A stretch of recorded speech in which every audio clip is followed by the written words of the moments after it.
Em um mundo sedento por esperança e amor, surge uma escola que irá transformar vidas. Em busca da verdadeira formação humana e espiritual, a escola de fidelidade é um farol de luz nas trevas da ignorância. Descubra um lugar onde a doutrina e a celebração se encontram e a comunidade católica se reúne como uma família. Junte-se a nós em podcasts reveladores, lives inspiradoras e eventos que irão enriquecer sua jornada espiritual. Em um mundo cada vez mais dividido, a Escola de Fidelidade é um refúgio de unidade e amor.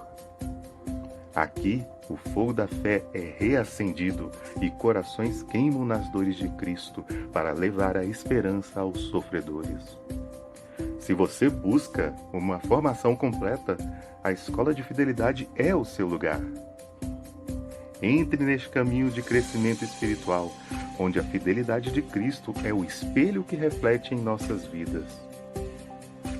Bem-vindo à Escola de Fidelidade, onde encontramos o conhecimento, a celebração e uma comunidade vibrante.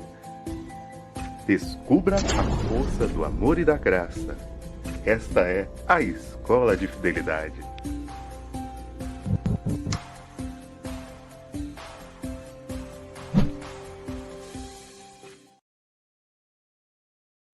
Boa noite, está no ar o podcast Gotas de Fidelidade, podcast da comunidade católica Fidelidade da Cruz.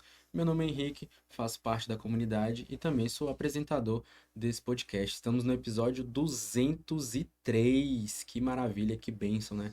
203 segundas-feiras aqui, partilhando com vocês sobre vida, fé e missão, né? E hoje um dia muito especial, dia do sacerdote, né?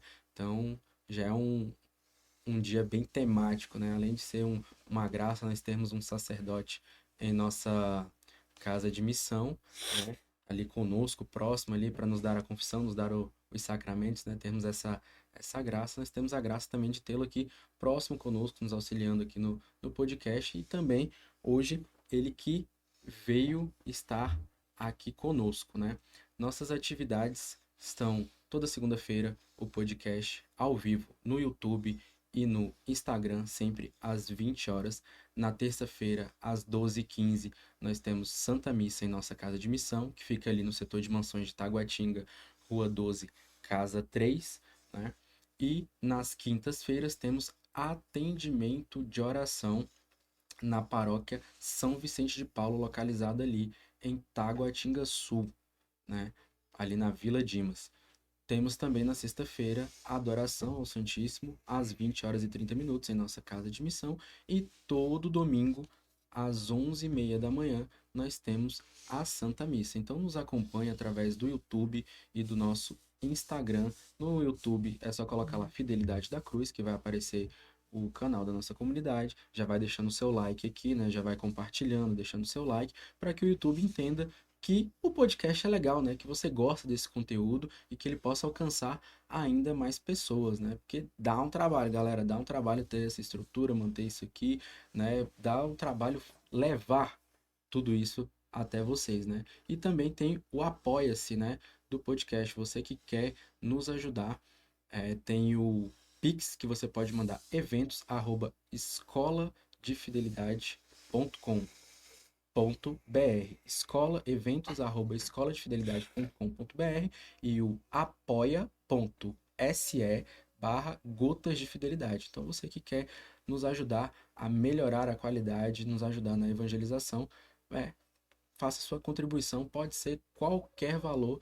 O importante é ser de coração e principalmente reze por nós, reze pela nossa vocação, reze pelos nossos sacerdotes, reze pela nossa comunidade. E muito boa noite aqui ao Padre Wesley, primeiramente sua bênção, obrigado pela sua presença aqui, pela sua disposição em estar aqui conosco hoje. Deus abençoe. Deus Amém. abençoe e obrigado pelo convite. É, é, é uma honra, né? É uma honra, né? Estar aqui no mês de agosto. É, e é essa primeira semana que a gente dedica a oração pelos padres, né?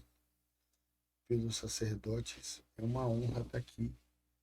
E eu já quero dar a minha bênção para todo mundo que está aqui ouvindo, mas também para que essa bênção também chegue a todos os padres, né?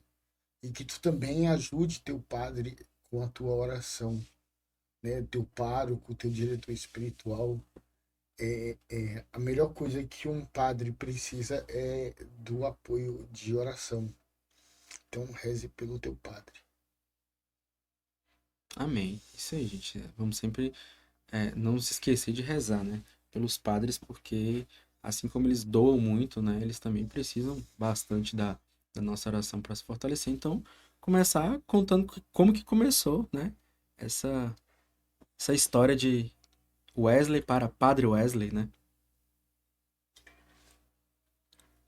Cara, esse é sempre um negócio muito engraçado, né? Começar a falar sobre. Eu sempre achava muito ruim quando o pessoal falava, né, sobre. Ah, padre, quando era seminarista, né? Assim, vai lá dar o teu testemunho vocacional. E eu falava assim, qual? Não tem testemunho vocacional, não. Deus me chamou e eu vim. Mas e é isso mesmo, assim, dentro da minha vida vocacional, lá no seminário tinha vários seminaristas que tinham uma história, né? Um fator determinante, assim, que um marco, né?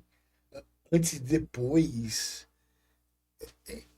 Se eu for parar para pensar assim na minha história vocacional, eu acho que tudo começou quando uma grande amiga ela me chamou para conversar e ela falou exatamente isso, né? Ela falou que ia entrar pro convento. E aquilo me marcou muito, porque até então nunca ninguém tinha me confidenciado isso, né? Cara, a gente sentado no meio-fio lá de casa, lá assim, ela me falou que ia entrar pro convento. Só que nessa época eu namorava, né?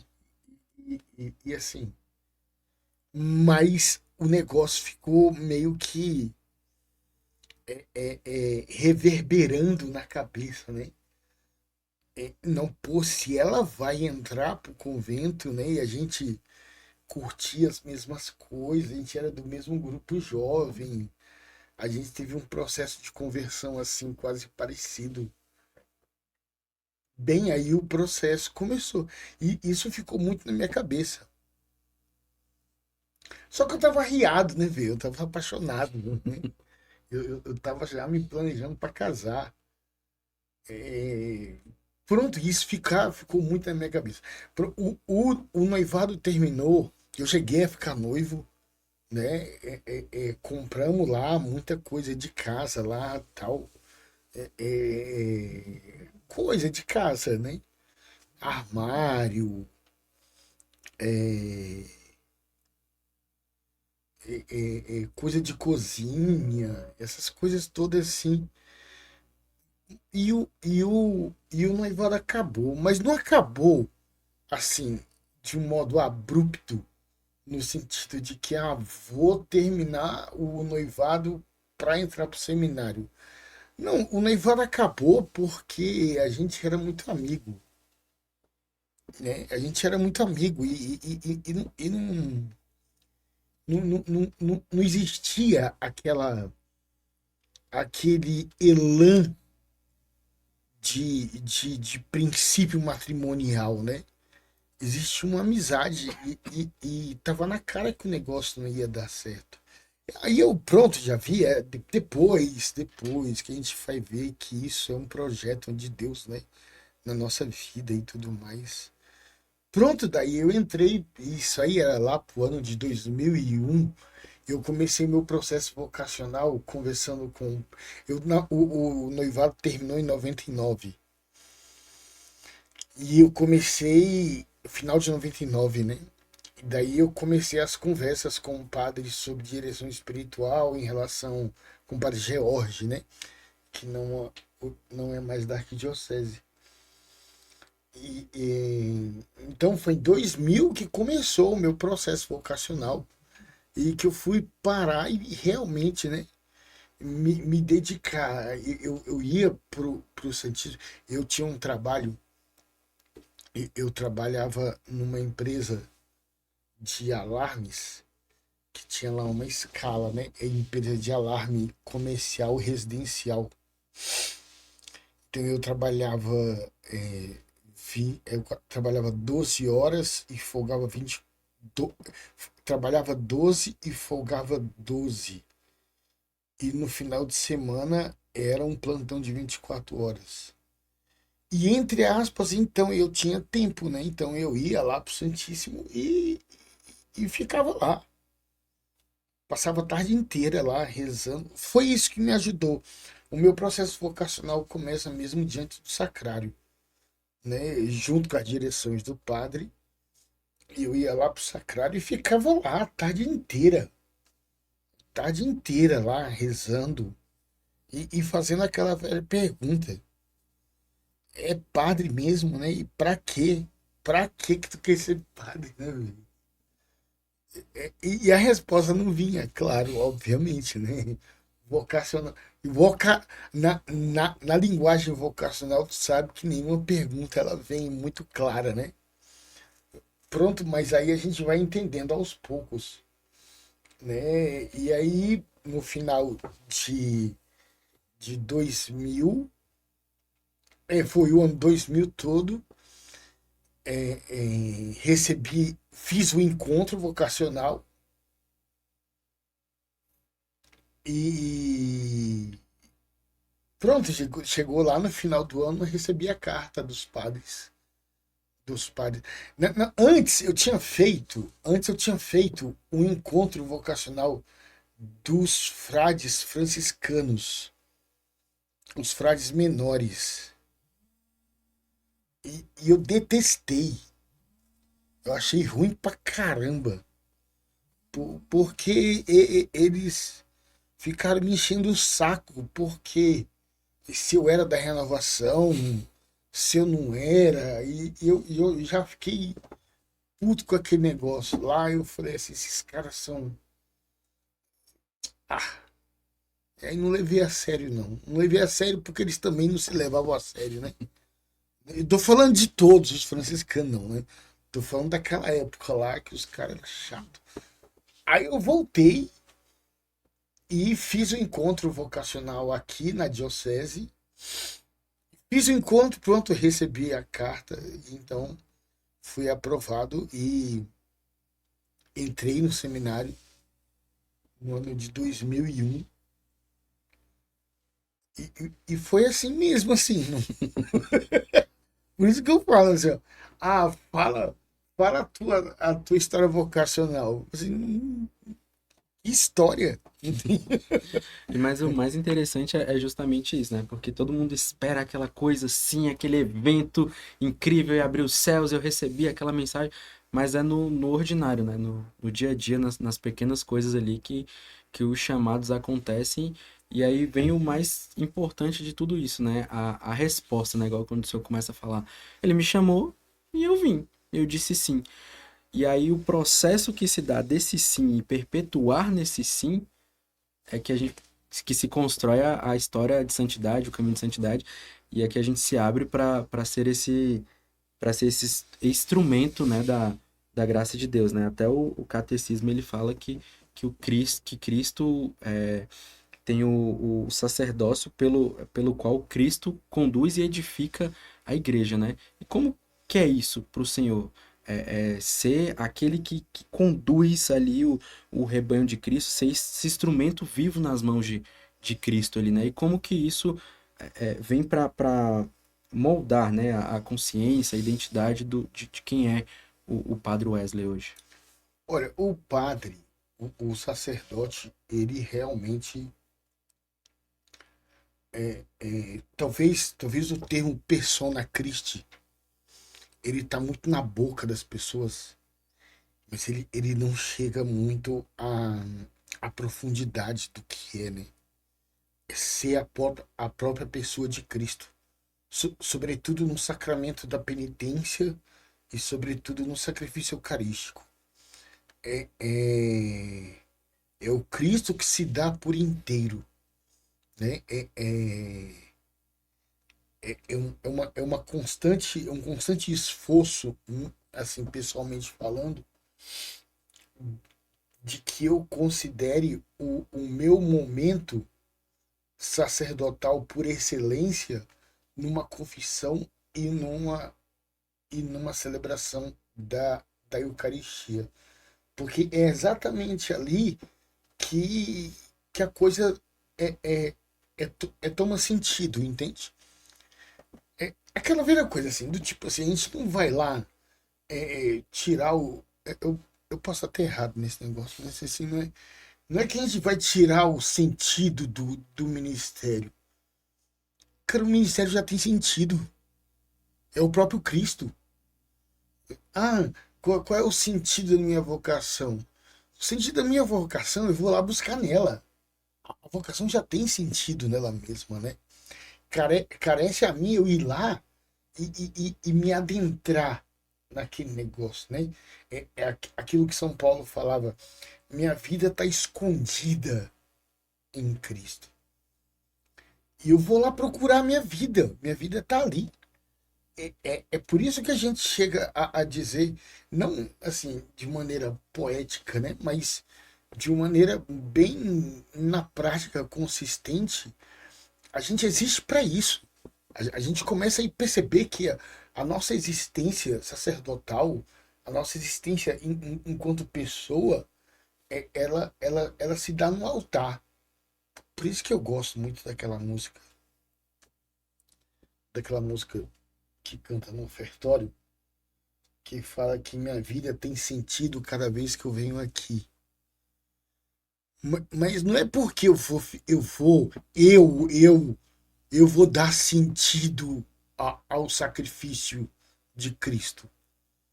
É pretensão, né, velho? Pretensão. É o próprio sacrifício de Cristo que, que, que, que faz em mim o sentido da minha própria vida, né? E pronto, é ali que eu me encontro, é ali que realmente eu entendo, para isso que eu existo, para isso que eu tô aqui, a vida tem sentido mesmo quando eu venho aqui, né? Eu acho que isso é uma das coisas bem interessantes, né? E assim, eu não sei se é do meu temperamento ou é assim mesmo, porque a gente vai percebendo a vida do sacerdote, na ausência de romantismo, entendeu? Eu sei que tem muitos padres que gostam de falar que não sei o que, da pessoa de Cristo, tal, tal. É assim mesmo, entende? É assim mesmo. Mas a coisa, ela é muito dada na perspectiva da realidade, entende? Pronto, tu como pai, aqui o Abílio como pai, não fica lá, né? Meus filhos, vou cuidar dos meus filhos, não sei o que. Caraca, o moleque tá com febre, bora lá, velho. Faz alguma coisa, né?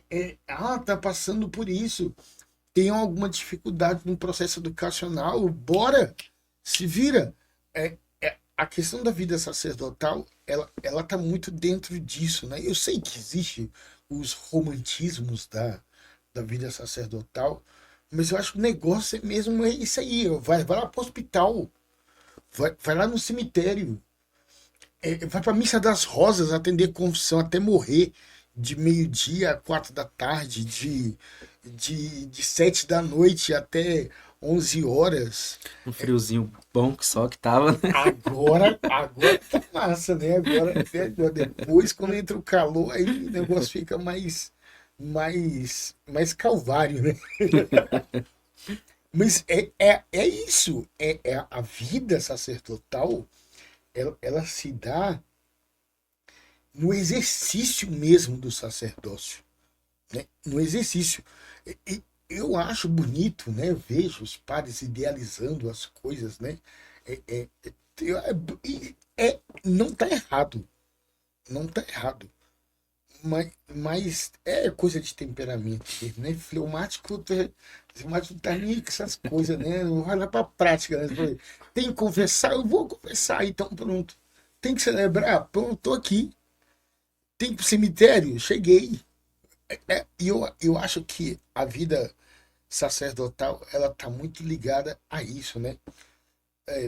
Tu vai lá e faz, tu é chamado a fazer isso. Hoje eu tô aqui como vigário da Paróquia Imaculada Conceição, né? Ponto que o padre mandar, a gente faz, sim. Eu faço, né? Sem problema nenhum e faço feliz. E isso vem muito naquela frase de São João Paulo II, né? Que o senhor gosta tanto dele também, né? Que é a vocação é um dom, né? É um mistério de que Cristo nos dá ali, né? E quando você responde aquilo ali, você responde no mais profundo, na doação. E isso vai muito de encontro à nossa humanidade, né? Em deixar a nossa. Não é que abandona-se a nossa humanidade, mas é o encontro da nossa humanidade com a graça de Deus e ele vai fazendo através de nós isso aí, né? No sacrifício do ordinário do dia a dia, né? Só traz muito essa realidade do que eu tenho que fazer e vamos fazer e é o que precisa ser feito, né? Então, assim, pro senhor isso não é uma... Chega a ser uma dificuldade, chega a ter esses momentos, assim, de dureza ou quando você está ali, a graça vem e age através daquilo? Cara, a vida não é fácil pra ninguém, né, velho? A vida não é fácil pra ninguém. Tudo aquilo que a gente faz tem que estar sempre permeado do sacrifício. É o sacrifício que tempera a nossa vida, né? É o sacrifício de você estar presente diante do mistério que vai temperar a tua própria vida. A vida de ninguém é fácil, né? Eu lembro de um casal que eu atendi, casal com altos problemas na vida, de conjugal, com não sei o que dos filhos. E aí eles terminaram me agradecendo assim, né? Porque, obrigado, padre, porque a gente sabe que os padres têm aí que não sei o que e tal. Eu falei assim, cara, diante de vocês a minha vida é muito tranquila. Mas assim, para dizer que todo mundo, não existe vida sem sacrifício. A dimensão não é fácil você parar e ficar 5 horas atendendo confissão e você ter que conviver com o sofrimento do outro, entende? Você ter que conviver com a miséria humana e ao mesmo tempo tu ser portador da misericórdia.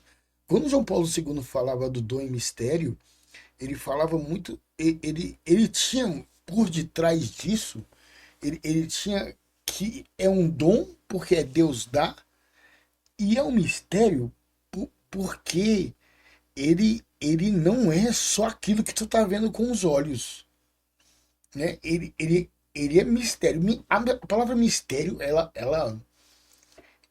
tem correspondências, né? A palavra mistério, ela muitas vezes corresponde a sacramento. Então, quando tu vê um padre celebrando, cara, se você ficar somente com os olhos materiais, tu não participa da missa. Tu não sabe o que é missa.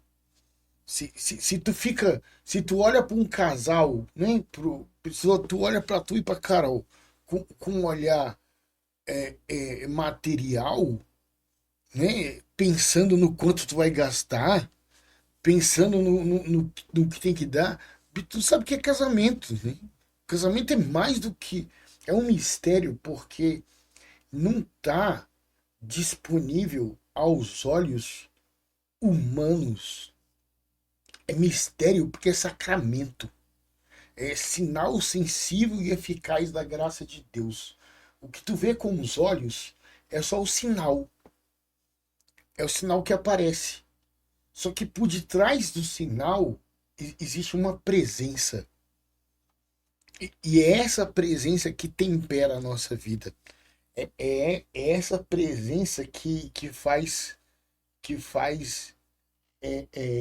motiva, é essa presença que te faz perceber, cara, tô no lugar certo.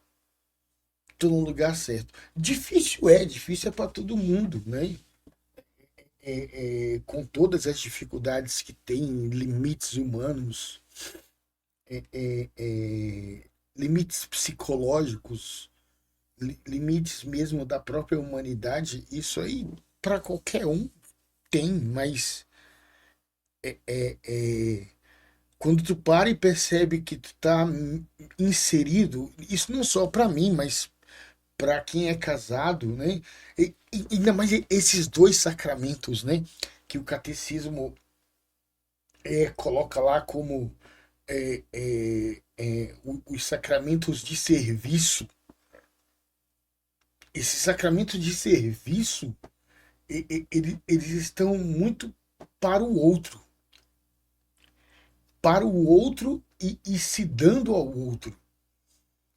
E se você entende que é só um favor que tu faz, eu vou celebrar a missa porque eu vou fazer um favor pra pessoa. Vai tadinho, né? A pessoa vai ficar sem missa domingo. Né? Vou lavar a louça porque tadinha, vai ficar lá lavando a louça. Caraca, velho.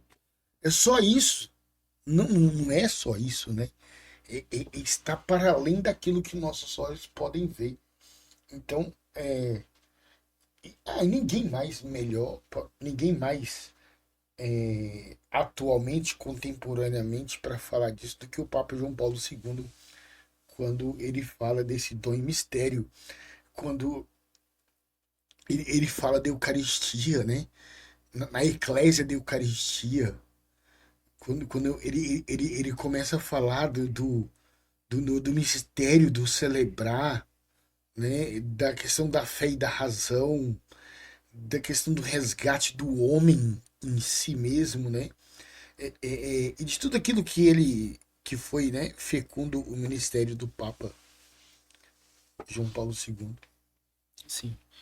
E aí você falando de sacrifício, né, de tudo isso, e aí a gente lembra sempre do principal sacrifício, né, o sacrifício da cruz, o simbolismo da cruz, né, e como que esse simbolismo da cruz, ele marca o sacerdócio do Senhor, e como que essa experiência com a cruz, né, com o sacrifício de Cristo, ela vai se configurando além do tempo no seu sacerdócio, e como que isso é, transforma o Senhor, né? Exige mais do Senhor, né? E como o Senhor entende essa entrega de sacrifício no dia a dia. Teve uma vez, foi a primeira vez que eu viajei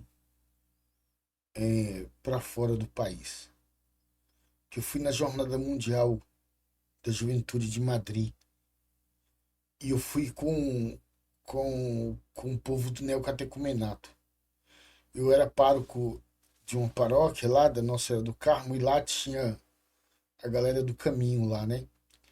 E por misericórdia, eles me deram, né, essa passagem e tudo mais. Eu arrumei grana só pra comer. Pronto, daí eu fui, cara, a primeira vez que eu vou pra fora do país. Vou lá pra Madrid, velho. Madrid pra ver o Papa. E eu fui com eles, né? Assim, eu nunca fui do neocatecumenato.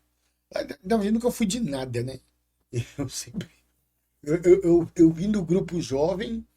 O meu grupo jovem era um grupo jovem da Igreja Católica. Não era assim dessas coisas assim da renovação carismática, do Opus Dei. Brincadeira. Era da Igreja Católica, né? Não tinha essas. Aí pronto, mas lá pronto, na paróquia que eu tinha, que eu era pároco, tinha lá o neocatecumenato, eu celebrava para eles. E eles me deram, por misericórdia, a oportunidade de ir para Madrid. Teve uma das catequeses lá, porque a jornada ela acontecia quinta, sexta e sábado. Tinha lá os eventos. Mas tu ia uma semana antes porque tinha alguns eventos em algumas paróquias, né? Ao redor de Madrid, em algumas cidades, né? E foi numa dessas catequeses, não é tirando onda não, né? Mas foi numa catequese em Ávila. Em Ávila, caraca, em Ávila, perto lá da cidade, perto lá da igreja onde Santa Teresa viveu. E um padre, ele falou uma coisa lá muito interessante que ficou muito gravado dentro de mim, porque ele dizia que a cruz é uma escola. A cruz é um lugar que tu aprende, é um lugar que te ensina. A cruz é o lugar do ensinamento.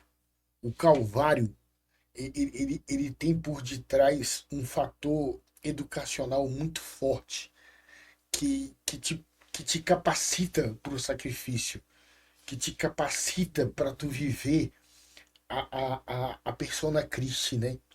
E, e, e, e ele, e assim, na catequese dele, ele levou muito a termo essa questão da escola. E ele falava muito isso, né? Então a escola então tem conteúdo dado e conteúdo assimilado. Às vezes tem prova e por vezes tem quem tira nota baixa. E falou assim, às vezes também tem gente que é expulso. Meu Deus, caraca, né? Caraca, suspensão até que vai, né, velho? Mas tu ter expulso da escola da Cruz, né? Não, não é muito legal, então eu tenho que me comportar, que legal.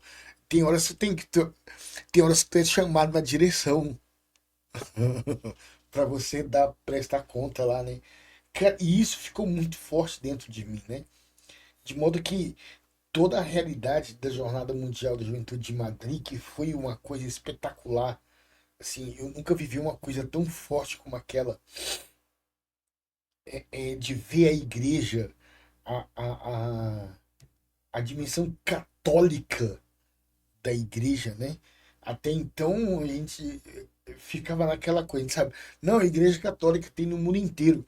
Mas quando tu para ver que a igreja católica, né?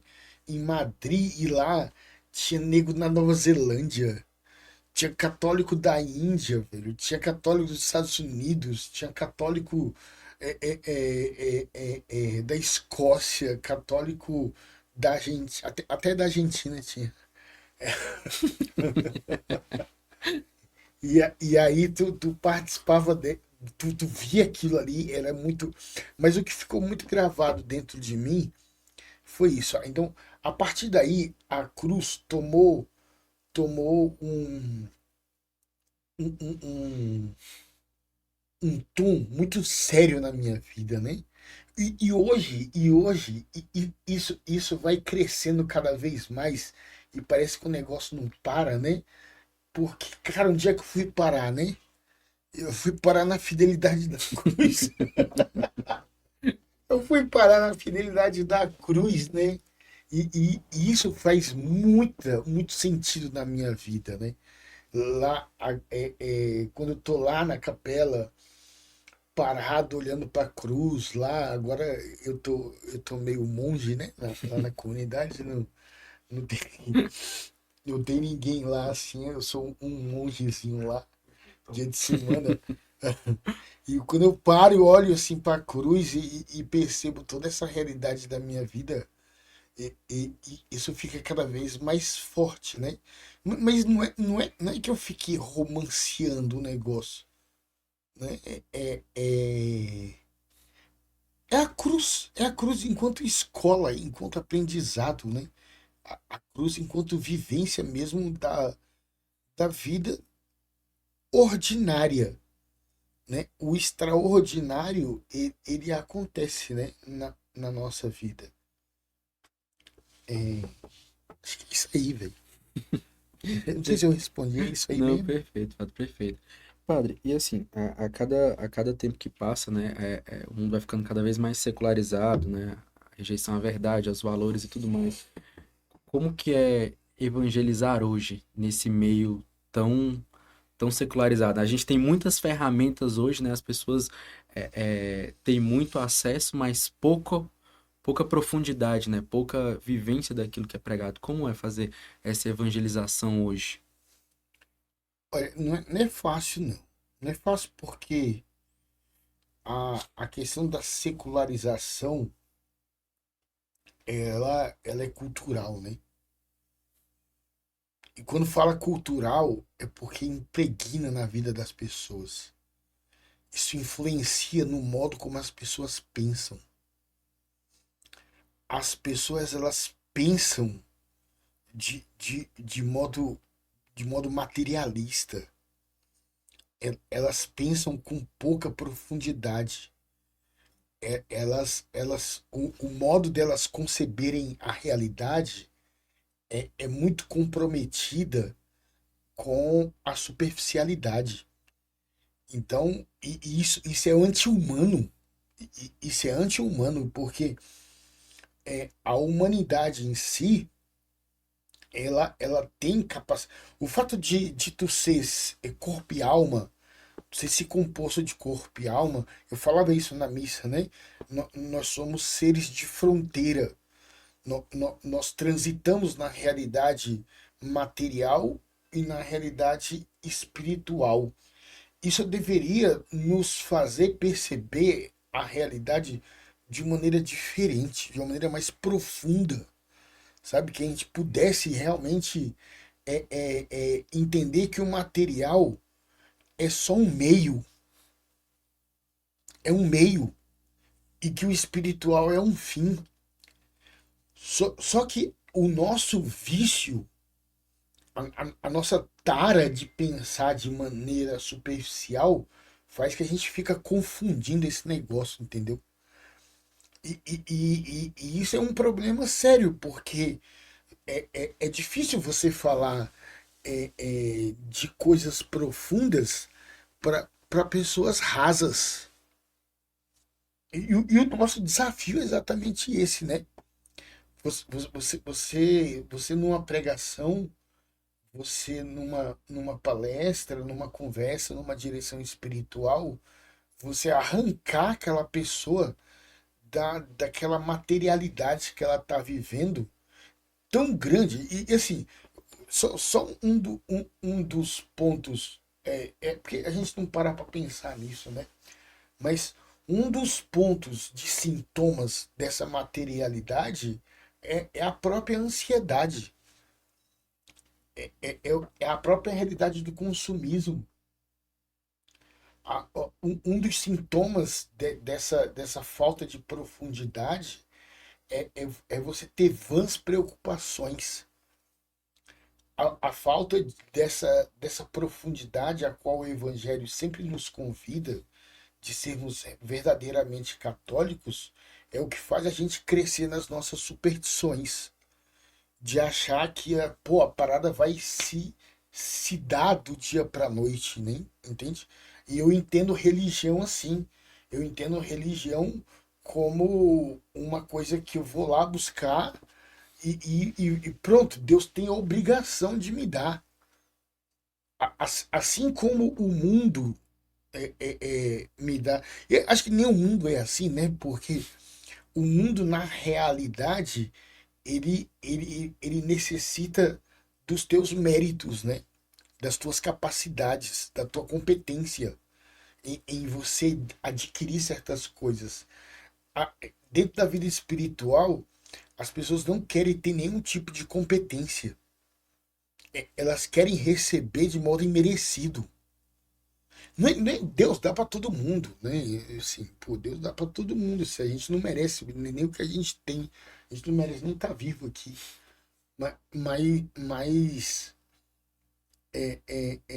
olhar para a religião, que já é uma coisa profunda, e você materializar a religião, a prática religiosa, você materializar o sacramento, você materializar aquilo que não tem finalidade de matéria, e isso te empobrece. É por isso que a gente é tão pobre, né? É, é, é, Ontem mesmo o Evangelho falava muito disso, né?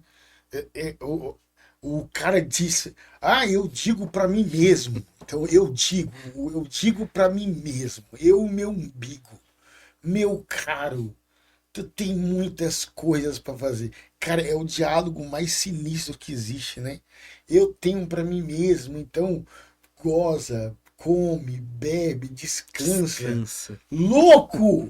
Você é um louco! Vão te pedir conta da tua vida, que não sei o quê.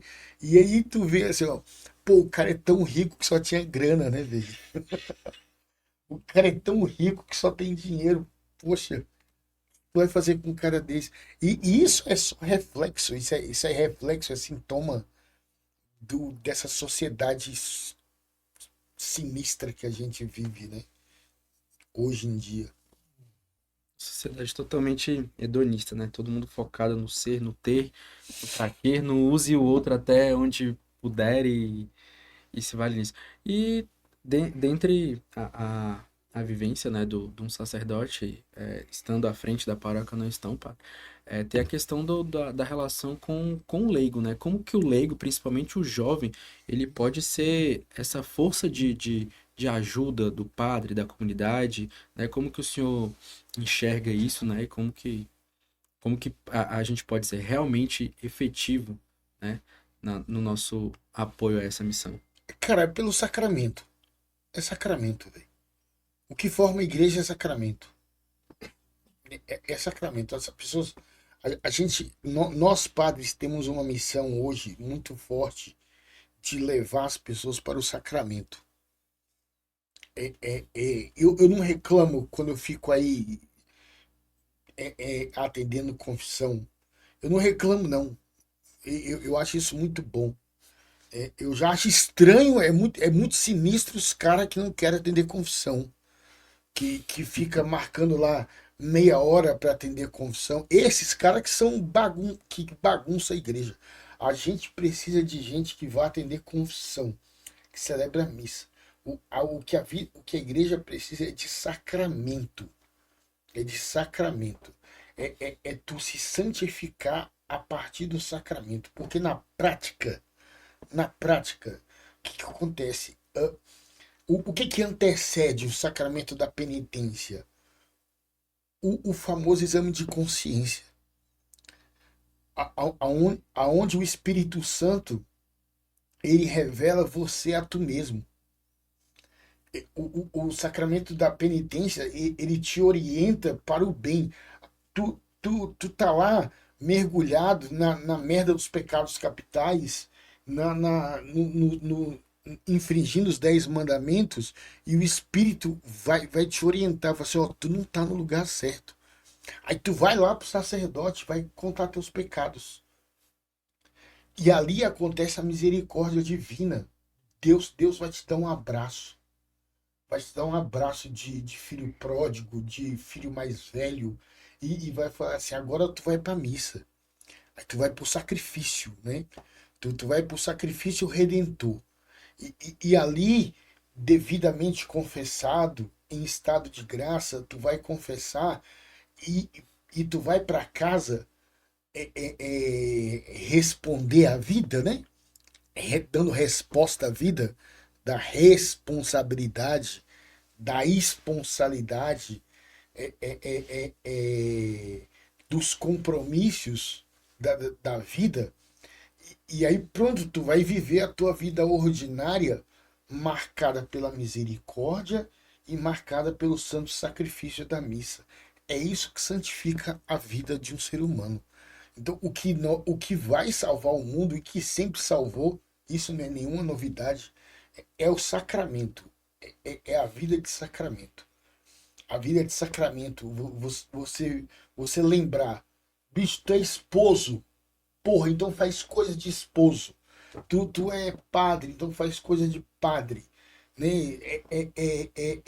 Tu é pecador, vai lá no padre.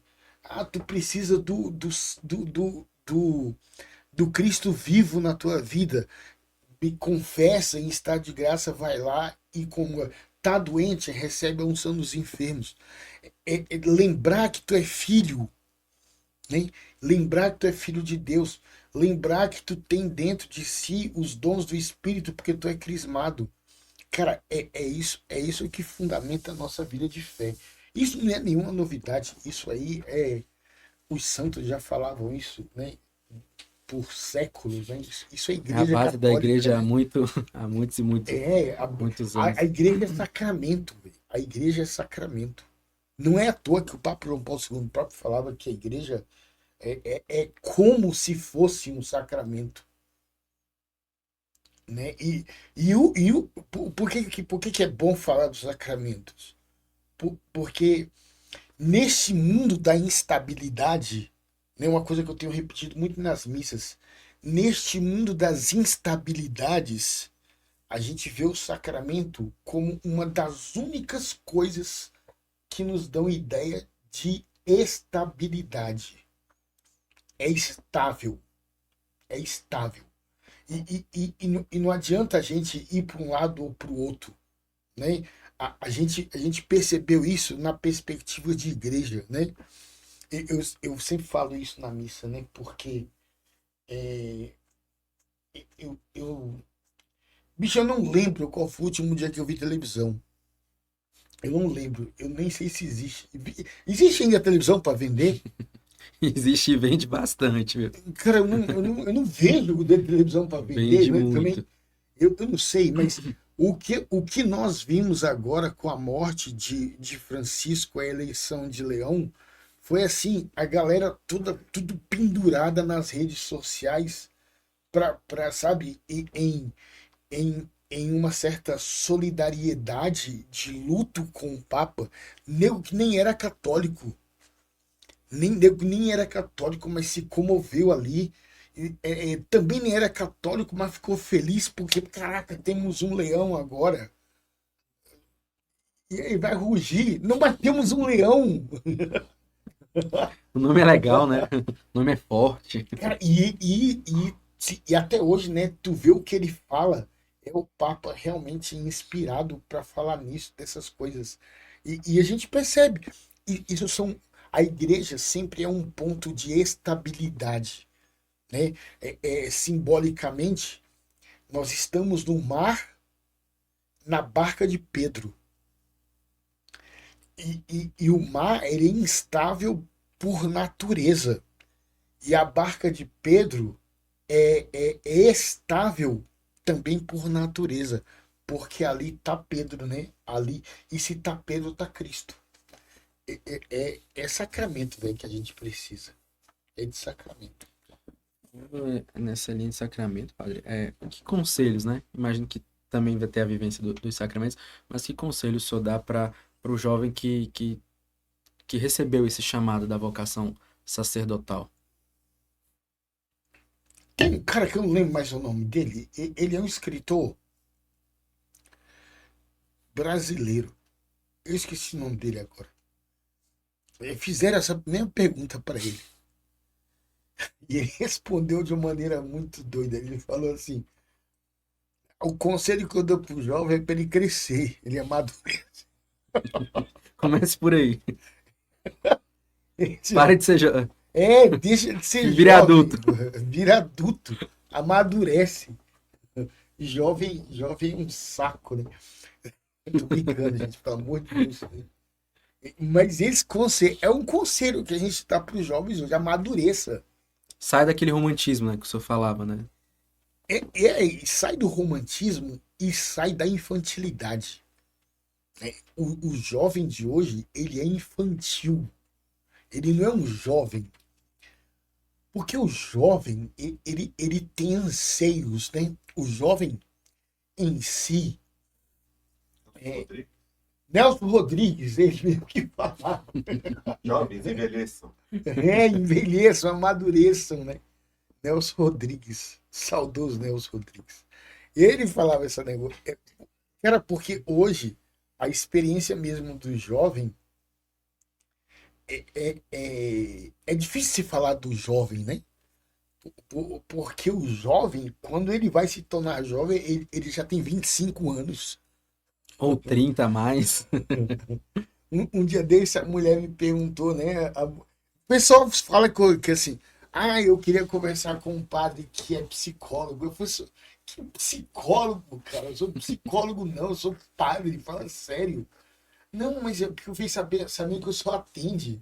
Eu falei, não, eu atendo sim, eu atendo adolescentes de 14 a 55 anos. Essa faixa da adolescência aí. Esses adolescentes eu atendo tudo, é só mandar pra confissão que eu confesso todos. Mas essa questão mesmo assim, do jovem, ele vai se tornar um jovem propriamente dito, dentro da perspectiva cronológica, depois dos 25. Porque até então ele é infantilizado pelos próprios pais. Ele é infantilizado pelas escolas. Ele é infantilizado por uma cultura de merda que tem hoje, que faz com que o jovem vá se tornando cada vez mais parecido com um cachorro, né? Parecido com um pet, né? E que o pai tem que ir lá pegar o cocô do filho, igual pega o cocô do. Tu anda aí fazendo caminhada, aí tá lá, né? Andando com o cachorro, aí tu pega o cocô do menino. É igualzinho. O filho caga, a mãe tem que ir lá e pegar o cocô do filho e botar no lugar onde tem que colocar, porque o filho não sabe se limpar. Triste, eu não gosto de falar isso, não. Isso é feio falar isso. É feio um padre falar isso num momento como esse. Mas eu não consigo deixar de não falar. Acho que o conselho maior para o jovem, o Papa João Paulo II falava, né? Já falando assim no Papa, o Papa falava da questão família, torna-te aquilo que tu és. O que é família, velho? Família é o esposo que dá a vida, né? É o esposo, é o esposo Cristo, é a esposa igreja, a família é o cara que realmente ele vai ter o tratamento da esposa como se ela fosse uma rainha. Só que isso é pra gente adulta. Um adolescente, um jovem desses que casam por aí, ele não tem capacidade de cuidar de uma mulher como se fosse uma rainha. Ele vai lidar com a mulher como se ela fosse a mãe dele. E isso é um grande problema, né? Então, por isso que essa resposta do Nelson Rodrigues é muito boa, né? Amadureça, né? Deixa de ser jovem. Deixa de ser jovem no sentido assim. E o Papa fez agora, né? Teve o jubileu da juventude, que é sempre uma coisa muito bonita de ver, porque tinha de esperança. O jovem, ele deveria ser sempre esse sinal de esperança, de um mundo melhor, de uma coisa melhor, porque assim, esse cara aí que vai formar a nossa sociedade daqui a uns tempos. É esse cara que vai fazer o mundo melhor. É esse cara que vai construir os prédios onde meus filhos vão morar. É esse cara que vai cuidar dos meus netos quando meus netos precisar de um hospital. né? Esses aí, imagina, né, velho? Tu lá, pronto, Inácio chega, casa, tem lá teu filho. O Inácio vai ter que levar o filho dele num pediatra maconheiro, burro pra cacete, que não estudou nada, que não sabe nada de medicina, que porque o pai dele pagou pra ele estar lá na faculdade, mas ele é funcionário do hospital, não sei quantas, mas o cara não sabe nada, né? Caramba, e é isso. O jovem deveria ser sinal de esperança. O jovem deveria temperar o mundo. No entanto, de modo geral, claro, não é todos os jovens que a gente fala disso, né? Eu não quero, pelo amor de Deus, eu não quero pecar Generalizar. por generalizar coisa assim, né? Cara, mas de um modo geral, tu vê pelas referências, né? Qual é a referência que a gente tem de jovem hoje? Eles vão se espelhar em quem? É por isso que a baixa autoestima é um grande problema hoje. Porque a estima, né? A estimativa ela é sempre muito baixa. E a pessoa ela se rebaixa para se estimativar, para ter uma estima igual de quem ela está vendo como referência. Culturalmente falando, isso é a derrota. Isso é a própria derrota, né? É por isso que a gente vê como é que pessoas que são tão estúpidas humanamente falando, e elas têm vários seguidores no Instagram. É porque é estúpida. E porque quem segue também tem essa estupidez. Né? Porque se realmente a gente fosse sensato, um cara desse nunca ia ter nenhum tipo de like. Mas ele tem. Mas ele tem. E ele vai casar. E ele vai ter filhos. E aí, bem. E aí o ciclo se renova e por aí vai. É só ladeira abaixo. Pelo amor de Deus, eu não quero deixar a coisa tensa, né? Assim, a falta de esperança, é claro. Eu, como padre, eu presencio tudo isso, eu sei do que o mundo está formado, né? Eu digo que todo padre, eu não sei se é um termo que todo mundo entende, né? Mas um padre, ele está sempre transitando nas expectativas, né? De melhoras, de esperanças, mas ele também transita no underground. Sabe o que é underground, né? Uhum. No podre da realidade, No né? mais profundo da. Porque ele dá. O padre tá no podre da realidade também. Mas o padre também vê aquelas coisas que, poxa, cara, é esse tipo de gente aí que pode salvar o mundo, né? Quando se dizia que a beleza salvará o mundo, não é só a beleza estética, né? É a beleza de uma pessoa bem formada. É uma beleza de uma pessoa que tem caráter. Uma pessoa que se dá o sacrifício. Isso é belo. E isso é belo, né? Então, a beleza vai salvar o mundo mesmo. Mas não é só a beleza estética, não. Amém, amém. E padre, diante do seu sacerdócio, da sua vida, né? Qual a gota de fidelidade que o senhor gostaria de deixar para Deus hoje? Falar nisso, eu ganhei uma camisa muito massa falando sobre gota. Muito massa. Agora, é de Madre Teresa de Calcutá. Tem que estar escrito Calcutá, assim. Muito Aham. doida a camiseta, né? Aí tem uma coisa tipo desse jeito assim, né? Que é a frase dela, né? Que é a frase que a Que gente usa aqui no podcast. o que a gente faz é só uma gota, né? Cara, a minha gota Minha gota é uma gota. Mas sem ela, não seria o mesmo. Cara, minha gota é fazer o que eu faço, velho. Padre Carlos manda, eu obedeço. Vai celebrar, tô indo. Vai pro cemitério, já fui. Vai pro hospital, tô indo. Tem que celebrar a missa, aqui não sei o que, tem que atender confissão. Aqui na paróquia agora vai rolar 7 dias, né? Que o padre está desafiando o povo há 7 dias. 7 dias que vai ser um cerco de Jericó toda terça-feira, Uhum. né? Cara, a minha gota vai estar aí, esses 7 dias aí, 7 dias atendendo confessando. confissão. 7 dias dentro de confissão. E isso é só na terça, né? Fora Fora a missa os das dias rosas e os primeiros, outros. fora a missa das rosas, fora a galera que a gente vai atendendo, marcando aí e tudo mais. A minha gota é essa. A minha gota é ser o que eu sou. Se gastar até a última gota, né? Não tem.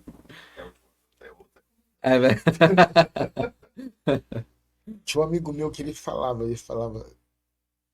que ele queria montar uma comunidade. A gente era jovem, né?